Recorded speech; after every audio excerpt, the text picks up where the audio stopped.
बहुत पुरानी बात है। एक राजा हुआ करते थे।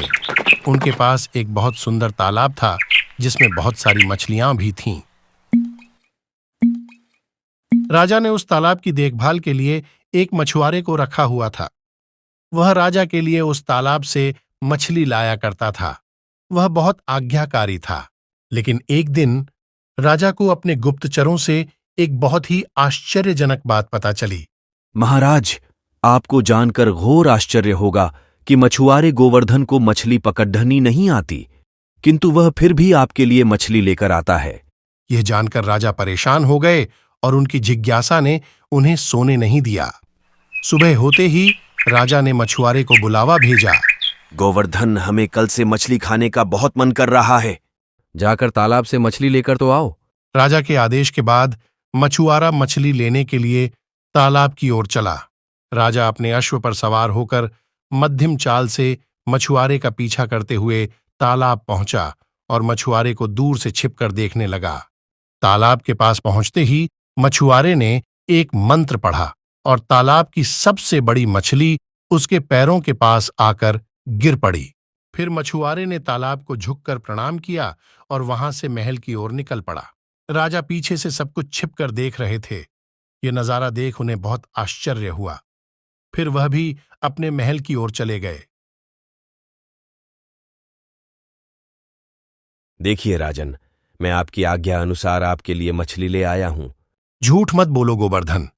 मैंने सब कुछ देख लिया है कि तुम हमारे लिए तालाब से मछली कैसे लाते हो। चलो ठीक है, तुमने हमें धोखे में रखा, इसकी सजा हम माफ करते हैं। बस तुम हमें उस मंत्र का उच्चारण बता दो जिसकी सहायता से तुम मछली लाते हो। राजा की बात सुनकर मछुआरा आश्चर्यचकित रह गया और वह घबराकर बोला, क्षमा करें महाराज, किंतु मैं आपको वह मंत्र नहीं बता सकता। तुम भूल रहे हो गोवर्धन कि तुम किसके सामने बात कर रहे हो। हमने तुम्हें माफ भी कर दिया है, फिर भी तुम हमें अपनी विद्या नहीं सिखाना चाहते। तब ठीक है, आज से हम कभी तुमसे बात नहीं करेंगे। चले जाओ यहां से। अब जब भी हमें मछली चाहिए होगी, हम तुम्हें अपने सैनिकों से आदेश पहुंचा देंगे। नहीं राजन, आपसे प्रिय मुझे अपनी विद्या नहीं है। मैं आपको मंत्र उच्चारण अभी सिखा देता हूं। मछुआरे की बात सुनकर राजा खुश हो गए और मछुआरे ने उन्हें मंत्र सिखा दिया। राजा मंत्र को आजमाने के लिए व्याकुल थे। वे रात भर सुबह होने की प्रतीक्षा करते रहे और जैसे ही सूरज निकला, वे तालाब की ओर अकेले ही निकल गए।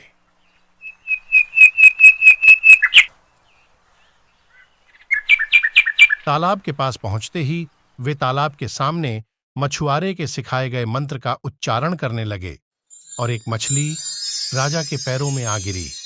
यह देख राजा की खुशी का ठिकाना नहीं रहा। राजा मछली लेकर फौरन महल पहुंचे।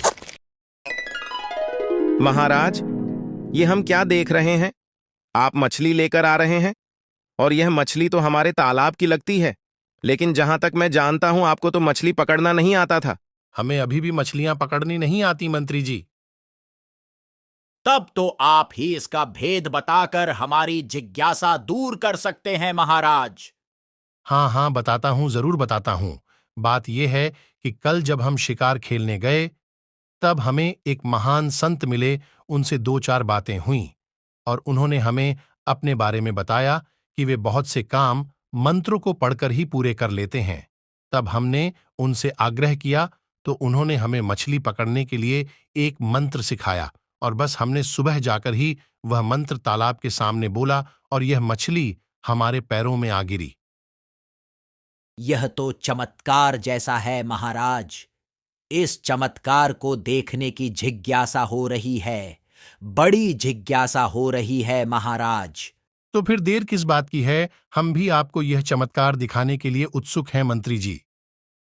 चलिए, हमारा तालाब 7 समंदर पार तो नहीं है। अभी चलकर आप लोगों को हम चमत्कार दिखाते हैं। अब की बार राजा अपने मंत्रियों के साथ तालाब के पास पहुंचे। राजा ने मंत्रियों के सामने तालाब के आगे मंत्र बोलना शुरू किया। दोनों मंत्रियों की आंखें राजा के पैरों पर टिकी हुई थीं।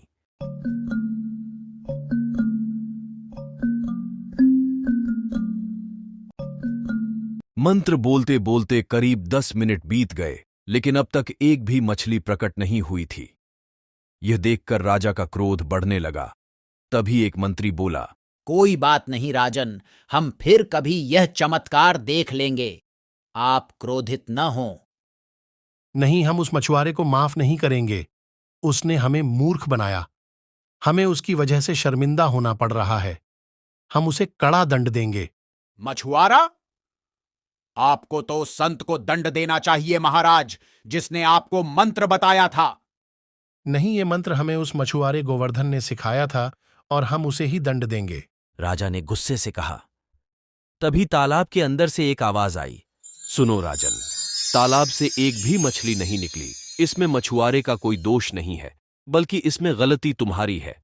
तुमने अपने गुरु को गुरु नहीं माना, जिसने तुम्हें यह मंत्र सिखाया, इसलिए मछली तालाब से नहीं निकली। अगर तुम अपने गुरु को स्वीकार करते तो ऐसा नहीं होता। तुमने मछुआरे की पहचान छुपाकर किसी महान संत का नाम लिया, जबकि मंत्र तो तुम्हें मछुआरे ने ही सिखाया था। तालाब की बात सुनकर राजा को अपनी गलती का एहसास हुआ।